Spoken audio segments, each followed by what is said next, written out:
કે જે અત્યારે BLO છે તે ઘરે ઘરે જઈને આ SIR પ્રક્રિયા ના ભાગરૂપે અત્યારે લોકોને ફોર્મનું વિતરણ પણ કરી રહ્યા છે, પણ હજી સુધી જે નાગરિકોમાં જે જાગૃતતા આવવી જોઈએ ત્યાં ક્યાંક હજુ નથી આવી, કારણ કે વહીવટીતંત્ર પણ જોડાયેલું છે. એક તરફ ભારતીય જનતા પાર્ટી પણ આ SIR પ્રક્રિયાની અંદર વહીવટીતંત્રની સાથે છે. ખાસ કરીને આપ શું કહેશો આ બાબતે? પહેલાં અર્બન ગુજરાતનો ખૂબ ખૂબ આભાર માનું છું કે આ પ્રજાનો વિષય છે, પ્રજાનો એક પ્રશ્ન છે, એને લઈને તમે પ્રજા સમક્ષ મૂકવા જઈ રહ્યા છો.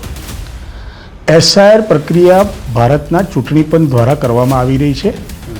સ્પેશિયલ ઇન્ટેન્સિવ રિવિઝન એટલે સાદી ગુજરાતી ભાષામાં આપણે કહીએ તો મતદાર ચકાસણી કાર્યક્રમ એવું કહી શકાય, એવો એક કાર્યક્રમ ચાલી રહ્યો છે અને આ ભારતીય ચૂંટણી પંચ દ્વારા માનિત એક કાર્યક્રમ છે.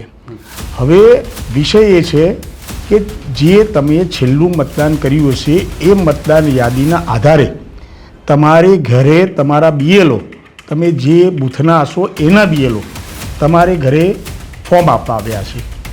તમે ઘરમાં ધારો કે 5 લોકો છો અને 5માંથી તમે 4 લોકો મતદાન કરવાને યોગ્ય છો, તો એ 4 છેલ્લી યાદી પ્રમાણે તમને 4 ફોર્મ આપ્યા હશે.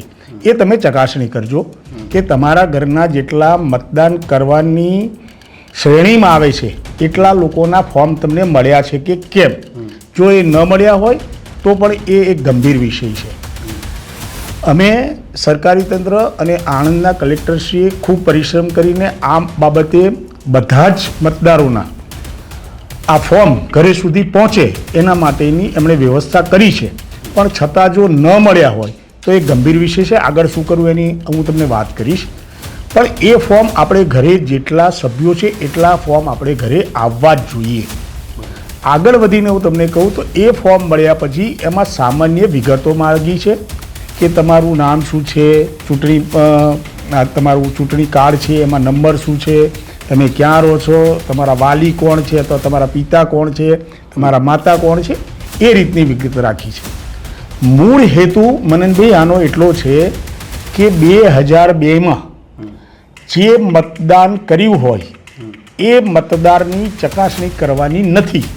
એટલે 2002નો કોઈ તમે જો પુરાવો રજૂ કરો છો કે ભાઈ હું 2002માં આ બૂથમાં આ ક્રમથી મતદાન કરતો હતો અથવા તો મતદાર છું, તો આમાં કોઈ બીજી કાર્યવાહી કરવાની નથી. એનો પુરાવો તમે BLOને આ ફોર્મ ભરીને સાથે આપી દો એટલે એ તમારું ઓકે થઈ જશે.